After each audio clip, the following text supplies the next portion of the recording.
name is Wendy Nelson. I am a mother of 3 amazing daughters, and I'm a PhD scientist by training. I've worked my entire career in the biotech industry here in the Boston area. I'm currently on the investor side. I'm also president and founder of my own company, Boston Biotech Forum. I sit on a couple board of directors. I have picked up a lot of advocacy work lately, and in my free time, I love to climb mountains. Yeah, my name is Adam Goldberg. I live here in Foxborough with my family. We've been here since 2008, and we're the owners of the Foxborough School of Music here on Mechanic Street, down at 106 Mechanic Street, right down the street from this studio, actually. My name is Teddy Juri. I'm a cashier at Shaw's, and I'm a student at UMass Boston. In my family, my father was diagnosed with Alzheimer's, I would say probably around maybe 2018 or 19. And then we went through that whole process, and he passed away last November of 2024. My grandmother, Carol, she was affected by Alzheimer's, and she passed away in October of 2024. My mother was diagnosed with Alzheimer's 2 years ago, and she passed away in January, a few months ago. Alzheimer's disease has unfortunately ravaged my family. My mother's father suffered from the disease. My mother's maternal aunt, so her mother's sister, had the disease. So my mom always feared getting it herself. And sure enough, by age 63, my mom was diagnosed with Alzheimer's.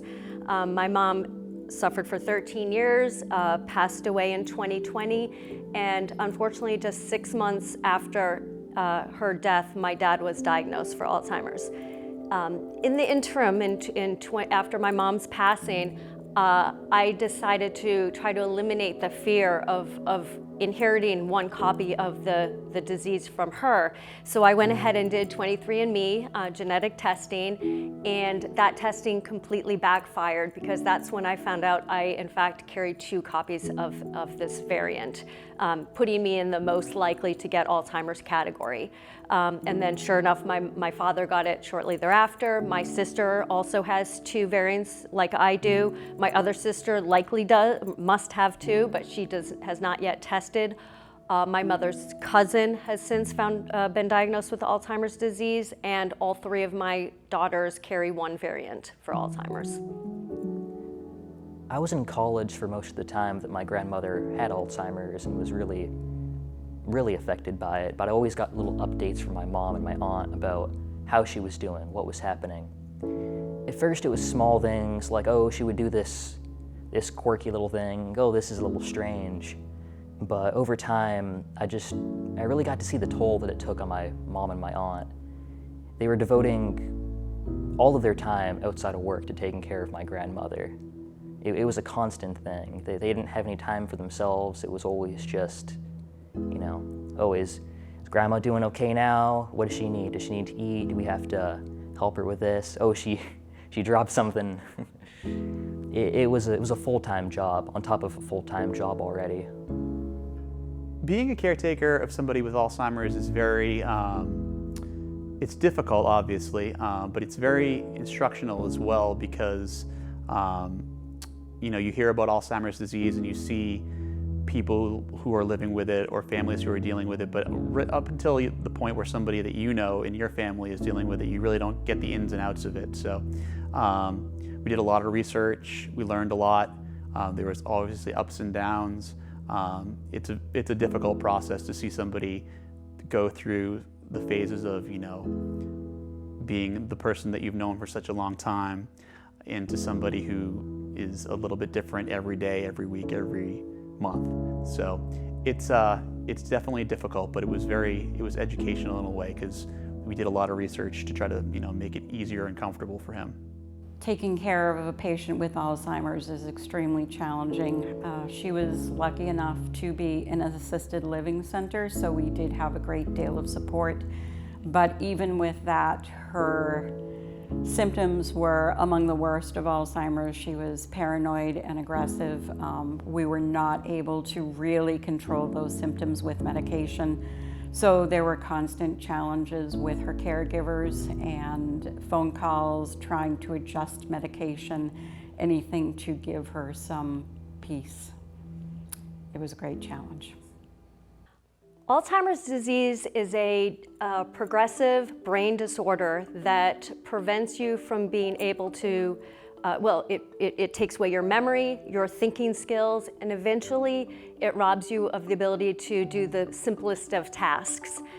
It is a fatal diagnosis, though many people die of something else first, but in the end it will rob you of your life if it gets that far. I am an ApoE44 homozygote. That means I carry 2 copies of what's known as the Alzheimer's gene. That means I'm very, very likely to get Alzheimer's disease in my lifetime. There are 800,000 ApoE4 homozygotes like me in the United States, including Chris Hemsworth, and 9 million worldwide. So there's a very big unmet medical need because as of right now, there's no treatment or cure for people like me. My grandmother was a very strong woman before she had Alzheimer's. She was always this kind of towering figure in my life. You know, she was very opinionated. She was a Rhode Island Portuguese woman. She was very, very strong-minded. But when the Alzheimer's got worse, we really lost that part of her. She was very, very passive. She didn't speak her mind as much anymore. She kind of just sat there smiling. And she was enjoying herself, but she wasn't herself anymore. So before my dad had Alzheimer's, he was very outgoing. He was a singer. He had his regular job for many, many, many years. And his personality was pretty much the same throughout. I mean, his memory was the thing that we first realized that was kind of going away at the very beginning stages. So it was more of a mental and physical decline, and the physical decline was kind of more the obvious thing. Like at the beginning, he would here and there repeat things, and you know, when he was finally diagnosed, we were kind of relieved because we knew what was happening and going on. But the thing that surprised me the most was more of like the physical decline that happened really quickly in the last couple of years. By the end, he wasn't able to walk or use the bathroom. So he never really reached the stage where some people reach where he didn't remember us or his family members. He was confused once in a while, but when he passed away, he was still able to know who we were, which I've heard for other families. And you know, if it lasts a little bit longer and they survive a little bit longer, it gets to the point where they might not even recognize them. So in a way, we feel like blessed that that did not happen. But what surprised me the most was the physical decline. He was like always a person who could get up and drive miles and miles and go on a stage and sing, and by the end he was in a wheelchair. So it's definitely something that was expected but kind of happened pretty quickly. Before my mom was diagnosed with Alzheimer's disease, she was a very fun-loving, outgoing, playful, silly mom. She was always the favorite of children. She was just a lot of fun to be around. She had so much life, so much energy, so much personality. And unfortunately, Alzheimer's robbed her of all of that. And in the end, she spent the last 3 years laying in a reclined wheelchair, unable to move at all. She was on hospice for almost 2 years. She could only eat pureed foods. She had no life left. There was no quality of life. My dad is a slightly different kind of Alzheimer's patient, I would say. His personality, he's been much more angry having this disease. He was really upset when I took away his driver's license. He refused to move out of his house for many years despite battling this disease. He's just been a lot more difficult to deal with. However, he's in a good place now. He's where he needs to be, and yeah, it is what it is, unfortunately. My dad was an engineer his whole life, so he was very smart man. He loved to do his gardening. My mom was very active as well. She did a lot of biking. In fact, growing up here in Foxborough, she was known as the bike lady. So my parents were always very much outdoorsy, active people. I never ever dreamed my mom would be dead by 76. She was the kind of personality I thought she would be here until 100 years old. So Alzheimer's sort of took our family by surprise. We knew she had it in the family, but she just did not have the personality or the lifestyle that we thought would get Alzheimer's disease. And same with my dad. We didn't think he had any Alzheimer's on his side of the family. So we were surprised, and their personalities change a lot. They are shells, they become shells of the people they once were. It really robs you of your entire who you are. It robs you of you. Before being diagnosed with Alzheimer's, she was a wonderful person. She was very loving. She loved to garden. She was always happiest in her garden. And it started with just memory issues and just declined so rapidly from there. Being the daughter that lived closest to my parents, I became the primary caretaker. So 18 years ago, I first took my mom to a neurologist appointment, and I took her to every appointment after that. My dad was in denial for a while, so I set up any care that she needed and supported him in his care of her. When it was time to move her into a facility, I took care of that. He, again, just didn't want to face what was happening. So I managed to get her into a care facility where she spent the last 3 years of her life. Unfortunately, 5 years ago when my dad was diagnosed, he was living alone. And so being the closest daughter living near my dad, the burden fell upon me. So I became my dad's primary caretaker, despite the fact I was working full time. I managed what it grew into a circus of 5 different caretakers, 3 shifts a day, 7 days a week, and anytime folks couldn't make it, I had to fill in the blanks. I still found burners on the stove on. I saw on the Ring camera my dad shoveling the driveway in the middle of the night. He never went to his bed anymore. He was just pacing the house all night. He was using power tools. I had to take away his driver's license. It's a lot of work. It's a big burden. Unfortunately, Alzheimer's patients need eyes on them 24/7. So he does now, as of January, live in a memory care facility.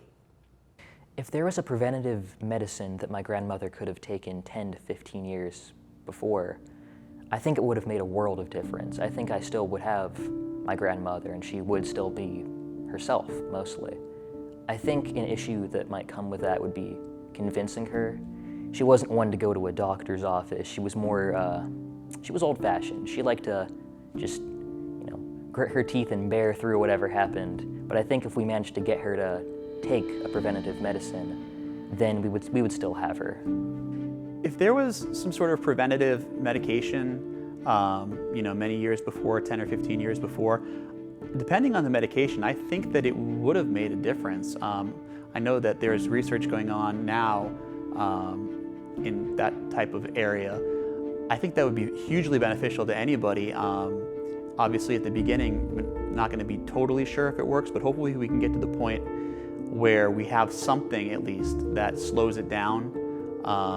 And you could take maybe at the first signs of the disease, rather than kind of feeling hopeless at the beginning that there was really nothing you could do.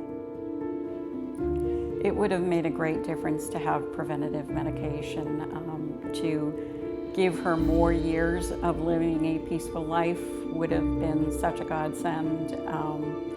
Her last couple of years were really tortured. She was so distressed within her own brain, and to have been able to let her have peace would have made a huge difference. My end goal for all this work would be to not only bring more drugs to development, have more options for folks with all the different subtypes of Alzheimer's, but wouldn't it be amazing if we could come to the day where we've turned this this fatal diagnosis into a manageable chronic disease. In fact, it would be great if we could make Alzheimer's nothing more but a forgotten memory itself.